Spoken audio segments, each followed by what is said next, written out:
And we're back for the 2022 NEFL season. A few changes to tell you about, so we run over them real quickly. We won't go into too much details, but changes in regards to the committee. We have a new chairman, we have a new general secretary, and a new fixture secretary. All them positions have been posted up on the NEFL website, nefl.ie, so go there if you want to check out the details.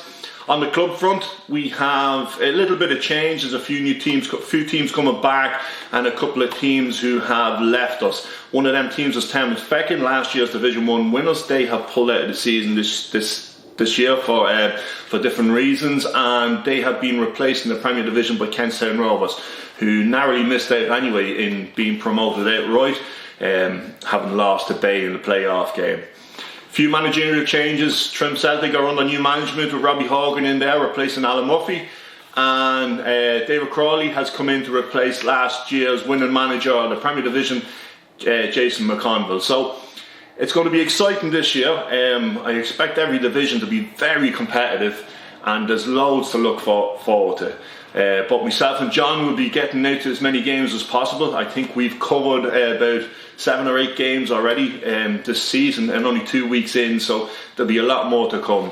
The ladies section as well, they have progressed. There's 2 divisions this year. They have a Premier Division and a First Division, and a few new teams involved there. So yeah, let's have a look at the ladies section and see what's going on there first. Okay, so it's the women's section we look at first, and they kicked off the league campaign this weekend. A couple of new teams and a couple of new divisions, as I said earlier. So we'll have a look at the First Division results first. In the First Division, Cootehill Harp started the league campaign with an 8-2 win over new team Kinnegad Juniors.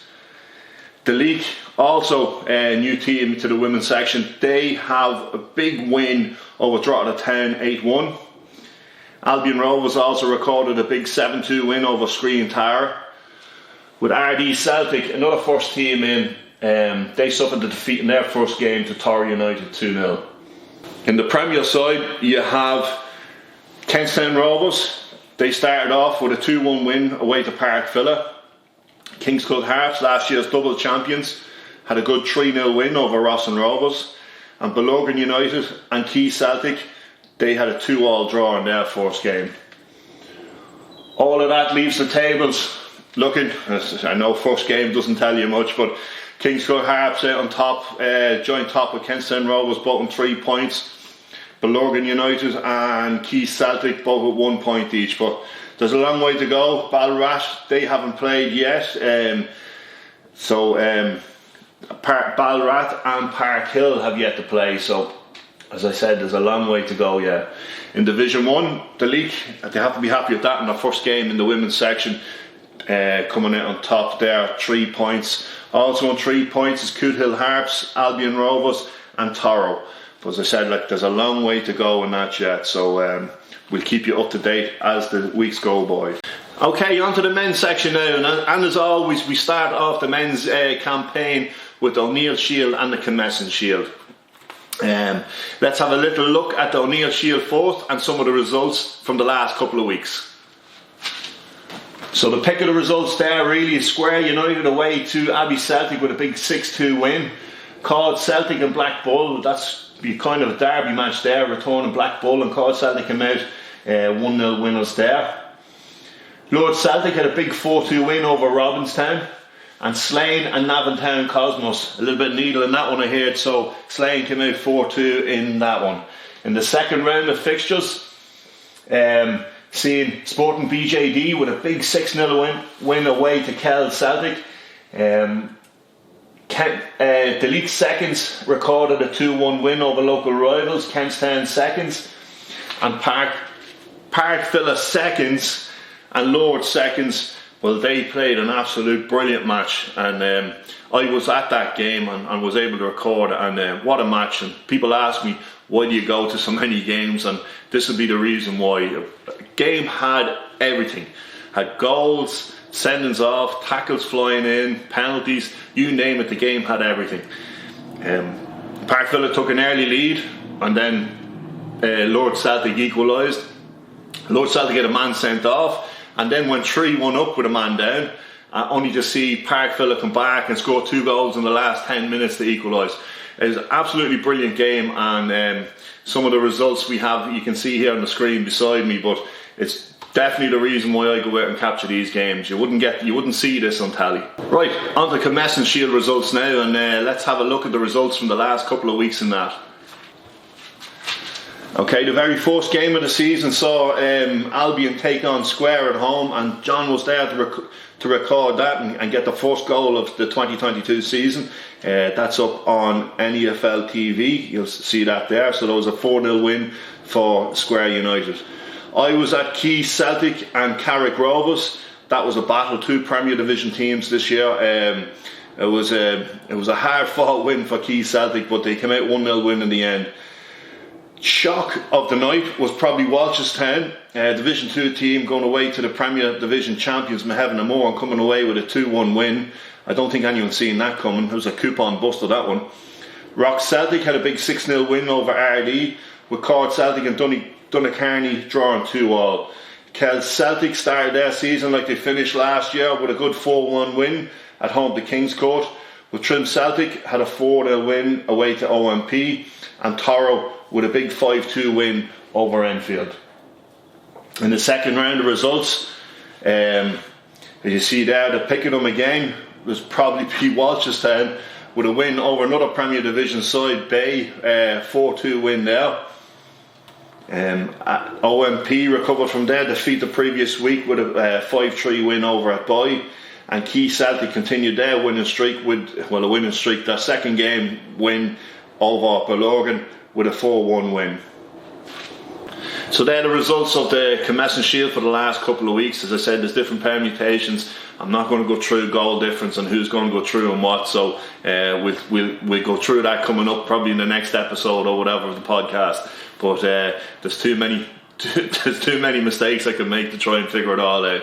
But the league campaign starting this week. We'll have a quick look at the fixtures now coming up, and see who has who in the first round of league matches. Okay, so the fixtures coming up for the first round of league matches in the men's divisions sees Friday in the Premier Division, Ballorgan at home to Deleak and Park Villa at home to Rock Celtic. We'll hope to get one of them games caught on camera. The pick of the rest sees Castle Villa v Robinstown in Division 4. I think the RD Celtic game and Toro game has been postponed for bereavement, so that game won't be going ahead. Saturday, pick of the games in Division 1, Donacarney Celtic versus Kell Celtic. That should be a real good game there. Cord Celtic seconds and Park Villa seconds also stands out, and Trim Celtic seconds v Carrick seconds. On Sunday, we try and get one of these ones covered anyway. Carrick Rovers at home to N.E.F.L, Kentstown v Key Celtic, and Trim Celtic versus Bay. They're all Premier Division games on Sunday. Pick of the rest, OMP versus Albion. That should be a great game. And Sporting BJD versus Lord Celtic. On Monday night, in the Women's Premier Division, Ballorgan take on Ballarat, or home to Ballarat. Key Celtic are home to Kingscourt. Kentstown versus Park Celtic Summerhill, and Park Villa versus Rossin. In the Division 1 in the women's section, Drogheda Town host Coot Hill. RD take on Deleak, and Albion v Toro. They're the results coming up they're the fixtures coming up for this weekend. So that's a roundup of this week's fixtures coming up, and as always, you can see the fixtures on the website nefl.ie, so you can go there and check them out. In regards to footage, myself and John will be getting out to probably 3 or 4 games a week, so there'll always be new footage coming up every week. We have already covered, as I think we said, with 7 or 8 games already. I also know Me Daily TV have covered a couple as well, so if you go onto their page as well, you'll see some footage from the N.E.F.L as well on there. Games coming up, we hope to cover 3 or 4 games as well this week, so if you don't want to miss out on any of the latest footage, go to N.E.F.L TV on YouTube and subscribe there, and you'll never miss an upload. Also, if you're going to a game, a local game, and you capture any footage, send it in to me at the address Tommy NEFL tommy.ep1@gmail.com, and we'll stick it up on the website and on our YouTube channel and over Facebook, all across our social media platforms. So send in any footage you have at tommy.nefl@gmail.com, and we'll share that across all our social network platforms. That's all we have for you this week. We're hoping to get this done every couple of weeks. We'll see how it goes, to see what the response is. We're hoping to do a podcast every couple of weeks, keep you updated with the latest news and results and fixtures and footage. So from me and John, the cameraman here, we'll see you on the sidelines soon, yeah?